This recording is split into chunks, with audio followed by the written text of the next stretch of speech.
All right, so today I'm going to be swapping some seats in a Chevy Volt. So I just got done with the driver's side. I'm going to take a video here of the passenger side. So this is a cloth non-heated seat. I've already upgraded the radio bezel to the heated seat switch. That was pretty easy swap. I mean, that's real easy, 2 screws here. Anyways, yes, back to the seats. Doing a quick video here. Just to show you what you need, how easy it is. Oh, well, I say that now. Good way to jinx it. All right, you need a 10mm socket. I recommend an impact driver just to make things easier because I'm lazy like that. You'll need a utility knife or something to pop open a piece of plastic. I'll show you that in a second. You need a 3/8 ratchet and a Torx T50 bit to get the 2 bolts out. So in short, these are very easy to do. Probably one of the easiest seats I've ever done. You have to open this. So we need the knife for. There's a 10mm screw under there. Seat belt comes off, it disconnects. Then back behind here, I'll move here a second. 2 screws. The T50s are under each side, very easy to get to. And then the whole seat just kind of like tilts forward. It'll release these 2 hooks that are down here, and you unplug the harness. You're done, and you're rolled out the back door. So let's get started with this one in earnest. All right, so this is pretty self-explanatory. I need 2 hands to do this, so I'm not gonna do what I'll show you, but I'm gonna use a knife here because this is my car. It's just a commuter to work. I don't care about it. If you care about this, customer's car, something like that, don't use a metal blade. Use something more appropriate to pop this thing loose. You will scratch it. Like I said, I don't care about this. This is a 10-year-old economy junk car to me.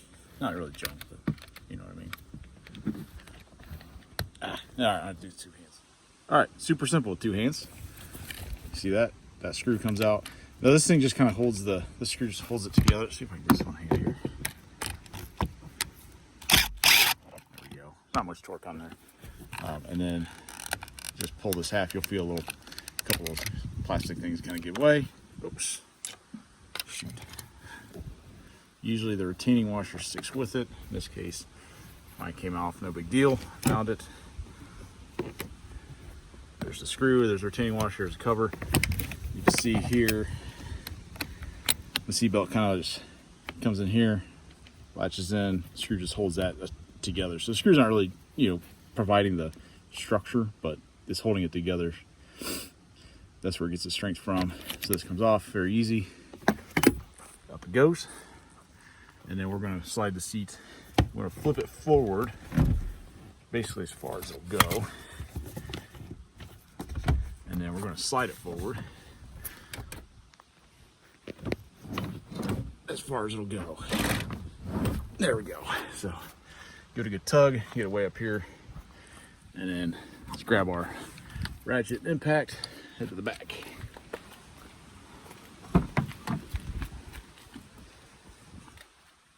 Okay. Sorry about that. I also forgot one tool when I was going over my tool list. You will need a flathead screwdriver to pop this guy up right here. I just get under it like that, give it a good pop, move to the front, it comes loose. But you see how that goes, hooks on the front, snaps in. All right, so blah, blah, blah. Here's our T50. Here's our T50. Pop this loose. All right, these are Loctited in, but with the 3/8 ratchet, I'm a pretty strong guy. I can break these loose. I've already broken them loose. So I had 2 hands. So once they're cracked loose, I just go ahead and switch the impact. Again, because I'm lazy and I want to get this done. It's cold out.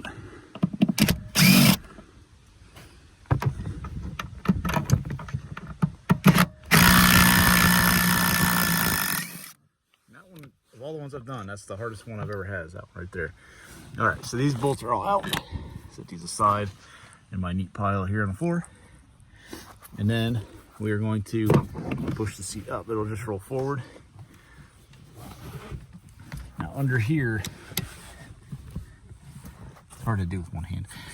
Find a yellow connector down here somewhere. basically pull that thing free, disconnect that. That's your switch for, or your connector for everything sensor and power related on the seat. So I'm gonna get 2 hands here and go ahead and pop that free, and then the seat will be free to go. Okay, so both seats are effectively the same. I just did the demo here on the passenger side, but the driver's side has that big old hunk of steering wheel in a way, and I found the easiest way to get the seat out is by basically rolling out the back and out. You can do that certainly on the passenger side as well.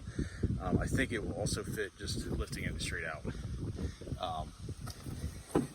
If you do roll out the back, just pop this up. These things just grab underneath and get a good tug.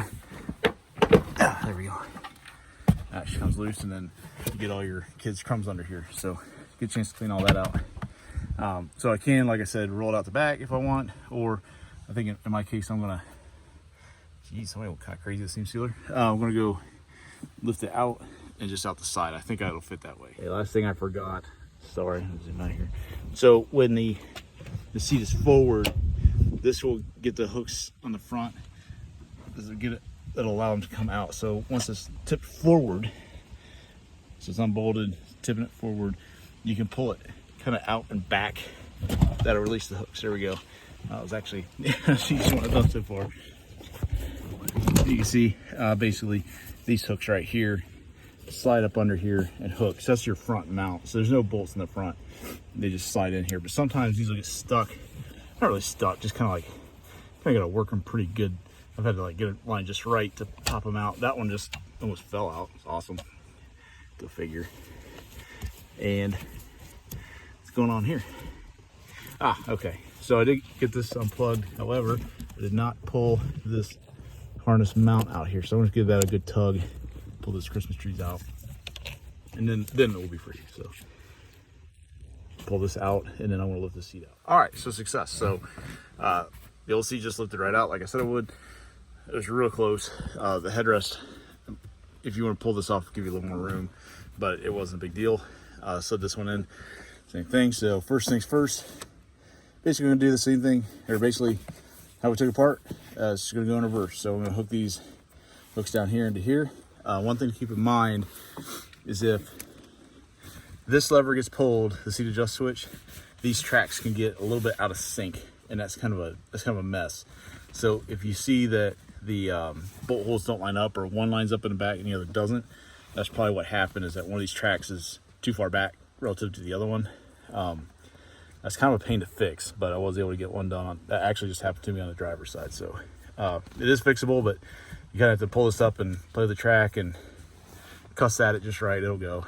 So something to keep in mind. So again, I'm gonna switch back to 2 hands here. I need like a head-mounted camera. So they're way back here. So scoot it up here, get those started, and then once those are started, I'm gonna hook up the harness and then bolt it down the back, and then the seat belt, finish it up. Okay, so I got the harness hooked up. The hooks are in the front. I'm back in the back seat, obviously. These holes are lined up. Now, one thing I forgot to mention, before we put those bolts in, I like to have the front hooked, and then I attach the harness, and then I lay it back. If you start these screws in, you really won't have enough room to work under here to get that harness hooked back up. Maybe you can, maybe you got tiny hands, I don't know. If you hook it up before you slide those hooks in the front, you have to promise me, promise yourself, promise God, Allah, whoever, that you won't stretch that harness out too much. So I liked, or put any stress on, I should say. You kind of see that yellow there. So if those hooks aren't in and you have that harness connected and the seat slips forward, something, you push on something too hard, you'll have kind of a mess if you damage that harness. So I like to have these hooked first, so that's kind of limit. But obviously, if those hooks aren't all the way in, or they slide out, or whatever, have another bad thing happen. So I like to have hooked, then connected, then down. Obviously, be very careful on that step. And then it should just fall in. There we go. Just fall in. There we go. So you see that? There we go. Now see that these are both lined up. Get these started. With the black-eyed peas, let's get started. Let's get it started. Yeah. However it goes. Oh, whatever. I'm just gonna shoot those down the impact for now. I like to start with my hand because I don't have a straight shot. So once I got a couple threads started, then hit it with the impact. I don't have to worry about cross-threading it that way. And then pick this up, and I like to do just a check. The torque on these is I don't know foot-pounds, or conversely check the manual Newton meters. I don't have it in front of me. I'm just kind of gauging on how hard it was to take out, which wasn't very hard. So I'm a pretty strong guy. I got it out with the 3/8 ratchet, so I basically went pretty tight with the 3/8 ratchet to tighten it back down. You might want to do it right. This is a seat. Probably shouldn't mess around with this, but so I'll go back through and check the torque specs and get these torqued down later. But for now, and then put this cover back on, and we'll do the seat belt, and we'll be done. So we'll start the seat belt here, just because like a challenge. Let's do it from the back. There we go. It's hooked up. All right, nice and tight. We'll get the screw and the washer, and we will finish this up. All right, welcome back. Sorry for the short break there. I literally lost my 10mm socket, so I had to find another one. The jokes make themselves. All right, this cover, it is this hex shoulder screw, and then this retaining washer, whatever we call it right here, speed nut. And then this is in here, so make sure this is hooked in correctly. It's not, cockeyed or half out. So we're gonna slide this in here, hook that in the bottom. Trying to do this one-handed. There we go. Make sure it's all the way down. There we go. Plastic starts to click together. Sorry about that. One-handed stuff again. And we're gonna shoot this screw in. I did about 1 1/4 ugga-duggas on the impact driver. So, all right. So you can see again, we're gonna want to check that torque and get that torque down. Again, it's not structural, but it holds that together. It's important. So. Definitely want to get this one right. So you see these marks here I was talking about earlier with the knife. Again, I don't care about this car, whatever. But if you do, you want to be careful getting that out so you don't scuff this up. If you want to take it to a Volt car show or something, have a board talking about how awesome these cars were in the early 2010s. You might want to have that one right. But other than that, you can't even see it down there. So, all right, let's test it out. This is in, done.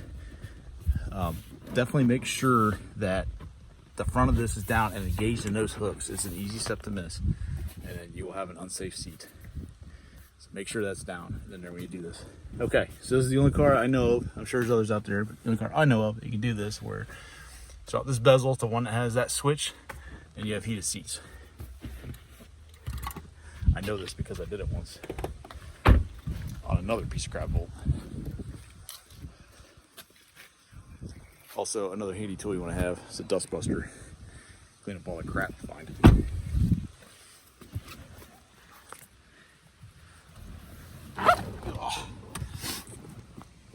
All right. Good timing. Just started raining. All right. Fire us up.